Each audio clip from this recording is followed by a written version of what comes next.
Ahoy everyone, Commodore Lynx here. Today I'm breaking down Ahoy Developer Journal number 27.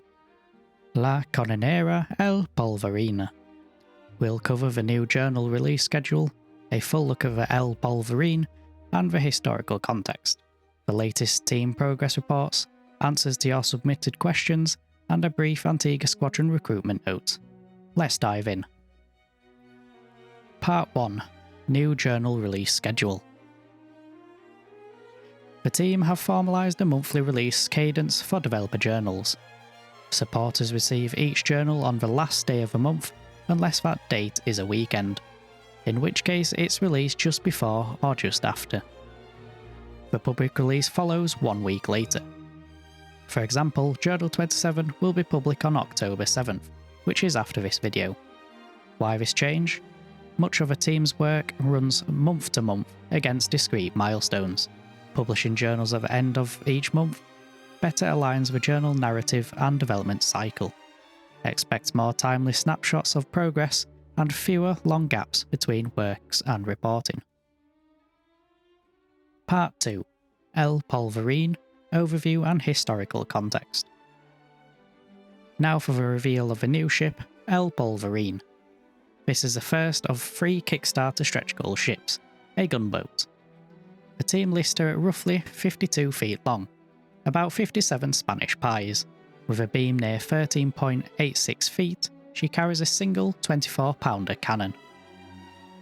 The developers couldn't tie the plans to a specific named hull in surviving records, so they named her El Polverine, the powder keg. It's an apt name for a small, heavily armed boat. The design and layout. El Polverine is a low-profile, shallow-draught gunboat, built for speed and manoeuvrability in coastal waters.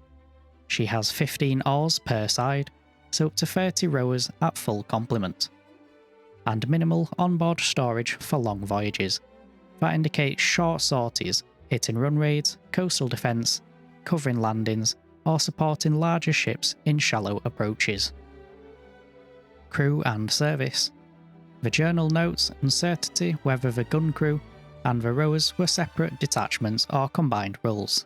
Historically, both approaches existed. Some gunboats had specialist gunners, others relied on multitasking crews. Operationally, she would require disciplined coordination between rowing, sail fitted, and gun deployment. Plans and technical detail.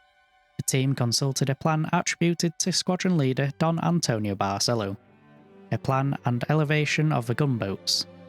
It shows variants where the cannon is stowed for rowing, or placed in battery with a removable parapet and hinged fixings. The plan describes stowing the gun under tarpaulin while rowing, and deploying a parapet and side gate to operate the cannon in battery. Ammunition and arms are stored under a continuous deck in distributed boxes, compact but efficient for limited internal volume. Operational history context. Operational history context. Late 18th century gunboats were widespread. They could be rapidly constructed, were inexpensive, and excelled in shallow and coastal environments. They saw action from Lake Champlain to the Baltic. Admiral Antonio Barcelo advanced a doctrine of mounting heavy, long-range artillery on compact platforms, known as subtle forces. Barcelo's gunboats were effective during the Great Siege of Gibraltar, helping cover the withdrawal of larger floating batteries. The journal uses these precedents to justify El Polverine's inclusion, and to guide the ship's in-game role. Significance for Ahoy. El Polverine is the second Spanish-made ship in Ahoy's fleet. The team selects new additions based on availability of high-quality plans and documentation. El Polverine reflects a balance of representing playable nations while using reliable source materials. Part 3. Progress Reports. This is a new addition to the developer journal following different team members from the Ahoy development team. Ship Catalogue Update from John, Ahoy's lead historical advisor and the catalogue author. John is completing the remaining ship biographies and finalising layout and illustration choices. This will be a richly illustrated, accessible companion, not an academic monograph. John has consulted international multilingual scholarship and archival materials to add real value beyond typical summaries. Publication and distribution. The team plan a single print run for the catalogue. A purchase page will launch on the Ahoy website for pre-orders. Because it's a single print run, pre-ordering is important for those who want a physical copy. Kickstarter backers who selected the catalogue only need to have completed their Kickstarter survey. No extra purchase will be required for them. Also, the Ahoy Wallpaper Kickstarter reward is scheduled to be delivered early next week and may be out by the time this video is released. Motion capture update. 12 cameras arrived for the performance capture rig. The team unpacked and began initial setup and tests themselves, while awaiting professional engineers for calibration. They described the arrival and setup as an emotional milestone, a clear sign of community support and technical progress. Early tests show promising body capture data. Finger and facial tracking are not yet integrated. Professional engineers will improve the calibration and workflows.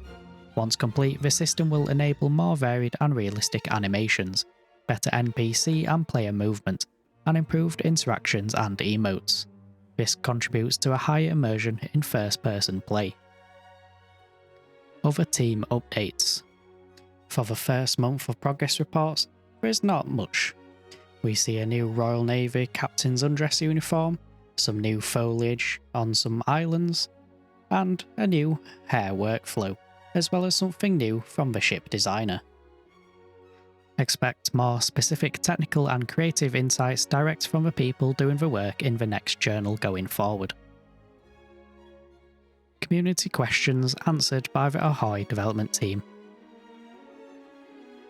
What is Ahoy's team's position on the EU Stop Killing Games initiative? The team are supportive of the initiative's aims. They note some elements lack the granularity needed for Ahoy's specific architecture and requirements. Ahoy's open-world vision relies on connectivity and server architecture. Both Sea Trials and Arena will support self-hosted, dedicated servers. As a small team, some long-term accessibility features remain challenging, but the team welcome policy, direction, and encourages better long-term access and will monitor developments. Will Ahoy model the French frigate Le Hermione? Le Hermione is a team favourite with strong reconstruction documentation. The team would consider it a digital reconstruction, but prefer to collaborate directly with the Le Hermione Foundation to ensure high accuracy. They would not reproduce existing reconstructions without adding significant new value or working with the Foundation. Will there be a balance in between small and large ships? Balance will follow design intent rather than strict size parity. Each ship should provide a distinct gameplay experience. There will be balancing to prevent dominance, but the team won't force every ship into identical performance. Expect strengths and weaknesses appropriate to each vessel's role. Will character customization be available? Yes, Sea Trials will include an early iteration of character customization. The team expects customization for both ships and player characters to be an important and expanding feature. And for the last question, how will Ahoy differ from competitors like Naval Action? The team emphasises historical accuracy, a first-person perspective, and a roughly 50-50 split between video game mechanics and simulation. They view multiple Age of Sail projects positively, and prefer collaboration over direct competition. A quick personal note, my own squadron, the Antigua Squadron, is recruiting. If you plan to play Ahoy or want to join a group focused on cooperative play and historical flavour, we're looking for active, respectful members. Requirements to join are to be at least 16 years of age, be active and participate in events, and contribute positively to the community. To apply, visit the website at theantiguasquadron.co.uk or visit our Discord, links are in the description. Just to clarify, 2 things from this developer journal for the Kickstarter backers. The ship catalogue purchase page will go live soon, so if you want a physical copy, make sure to pre-order it, as there won't be any more afterwards. And also, the Ahoy Wallpaper Kickstarter reward will be delivered early this week, or maybe next week. They may be already out by the time this video is released. And that's a wrap on Developer Journal 27. If you found this breakdown useful, please like the video and subscribe for ongoing Ahoy coverage. Tell me in the comments if you want a dedicated deep dive on the new ship's plans, a walkthrough of the ship's catalogue contents, or a technical look at motion capture results when they're available. Fair winds and following seas, Commodore Lyrinx signing off.